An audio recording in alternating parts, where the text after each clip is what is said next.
Dan pembahasan kita hari ini bicara tentang tema pemuda. Pemuda-pemuda yang mandiri, yang mendukung dakwah Nabi Shallallahu Alaihi Wasallam. Saya ingin mulai dari firman Allah Subhanahu Wa Taala dalam Al-Quran. Kita mulai dengan ayat di mana Allah berfirman, A'udzubillahi minasyaitonirrajim. Allahu alladzi khalaqakum min dha'f thumma ja'ala min ba'di dha'fin quwwah thumma ja'ala min ba'di quwwatin dha'fan wa shaybah yakhluqu ma yasha'u wa huwal alimul qadir. Dialah Allah yang telah menciptakan kalian dari lemah dan kemudian menjadikan kalian setelah lemah itu menjadi kuat, kemudian menjadikan kalian setelah kuat itu menjadi lemah dan beruban, rambutnya putih. Allah menciptakan yang Dia kehendaki, dan Dia Allah yang Maha Alim, Maha mengetahui, Maha berilmu, dan Maha Qadir, Maha kuasa dan Maha menentukan. Ayat ini menyampaikan pada kita tentang 3 fase kehidupan manusia secara umum. Yang menarik adalah fasenya lemah, kuat, lemah dan beruban. Lemah yang pertama kita tahu usia bayi kita. Lemah yang kedua dan beruban jelas sebagai tanda usia tua.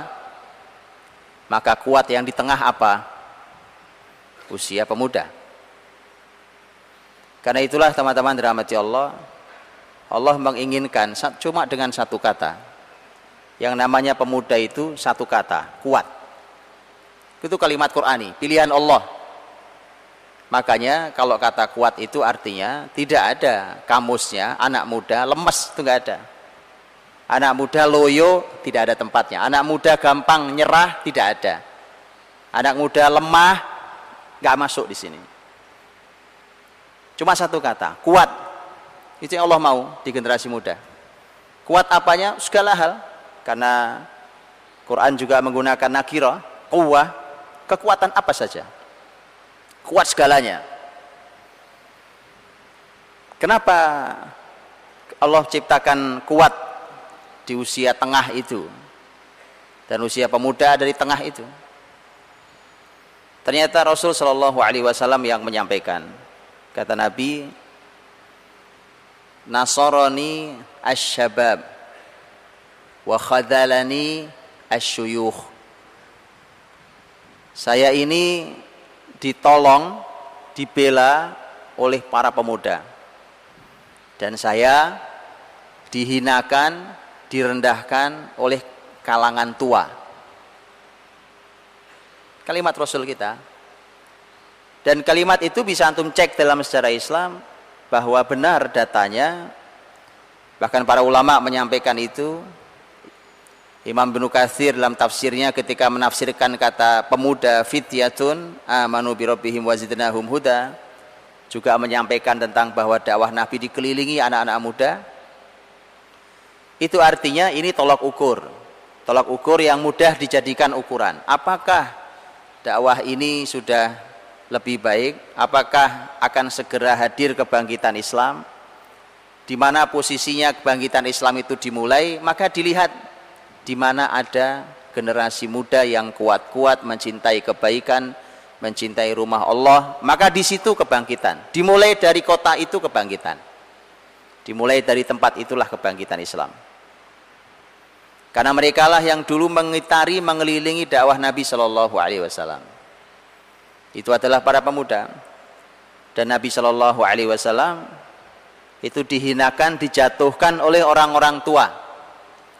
Ini sekaligus sebagai sebuah masukan, teguran buat para orang tua.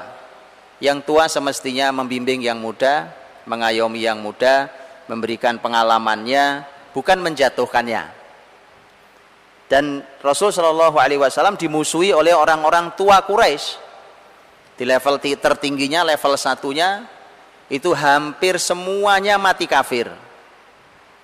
Hampir semuanya mati kafir. Yang Allah selamatkan paling hanya Abu Sufyan radhiyallahu anhu. Sisanya mati kafir. Walid bin Mughirah, ini orang paling tingginya, mati kafir. Turun sedikit pada sepupu, pada ponak sepupunya, yaitu Abu Jahal, mati kafir. Kemudian Abu Lahab mati kafir. Itu level-level tinggi semua, orang-orang yang secara level usia, level tua. Ada Umayyah bin Khalaf mati kafir. Tokoh-tokoh ini mati kafir. Yang terselamatkan adalah anak-anak mereka, generasi mudanya.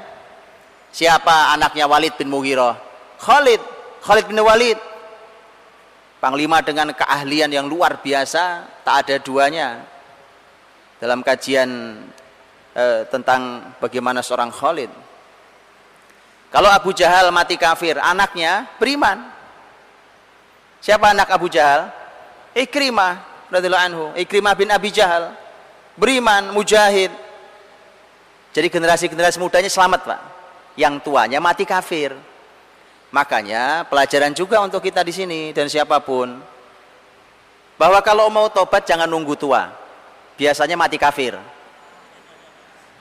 Beneran ini, Pak. Jangan nunggu tua. Karena tua itu susah, Pak. Kita khawatir betul. Mumpung masih muda, segera tobat. Mumpung masih muda, segera hijrah. Jangan nunggu tua.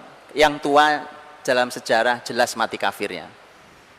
Ya, makanya segera tobat, segera beriman, segera hijrah kepada yang baik. Nah, teman-teman dirahmati Allah, saudaraku berbahagia. Karena itulah maka ulama tabi'in Az-Zuhri rahimahullah ta'ala, beliau kalau ketemu anak-anak muda di zamannya, beliau beri nasihat. Kata beliau begini dalam nasihatnya, hai anak-anak muda, kalian jangan merasa rendah, jangan merasa kecil. Karena biasanya anak-anak muda itu, Pak, ini para orang tua, anak-anak muda itu kalau kumpul sama orang tua cenderung diem, Pak, sungkan. Betul? Mereka sungkan, mereka tidak berani bicara. Itu anak-anak muda. Maka Az-Zuhri mengatakan, anak-anak muda jangan merasa rendah. Kalian tahu dulu, kata Az-Zuhri, Umar Ibn Khattab radhiyallahu anhu, khalifah yang luar biasa itu, kalau menghadapi masalah sulit, dia tanyakan ke anak-anak muda. Kenapa? Ada yang tahu? Apa alasan Umar bertanya pada anak muda? Kan kalau ada masalah sulit negara, coba saya mau tanya, hari ini kalau ada masalah sulit negara, ditanyakan ke yang tua apa yang muda? Yang tua. Kenapa yang tua? Pengalaman. Inilah hebatnya Umar radhiyallahu anhu, bahwa kalau ada masalah berat di negara yang ditanyai anak-anak muda, kumpulin anak-anak muda yang pinter-pinter itu. Kenapa? Bukan pengalaman yang dikejar, karena pengalaman masa lalu gak ada yang menyelesaikan. Banjir di Jakarta, macet di Jakarta, saya nggak tahu di Surabaya masalahnya apa. Pengalaman kemarin gak ada yang bisa menyelesaikan. Gimana antum nanya pengalaman? Pengalaman gak ada yang bisa menyelesaikan. Betul? Apa yang diperlukan, apa yang dicari Umar? Kenapa anak muda? Kata Az-Zuhri, karena Umar, apa kira-kira? Karena Umar berharap hiddati uqulihim, ketajaman akal mereka. Itu kelebihan anak muda, Pak. Anak muda itu akalnya tajam. Artinya kalau pengalaman sudah tak bisa menyelesaikan, tanya anak muda itu kreatif, masih tajam otaknya. Yang tua-tua kan sudah cukup, Pak. Yang tua menyanyikan kenangan. Yang tua menyanyikan kenangan, yang muda tajam ke depannya. Itu yang Umar mau radhiyallahu anhu. Maka berharap ketajaman akal-akal mereka.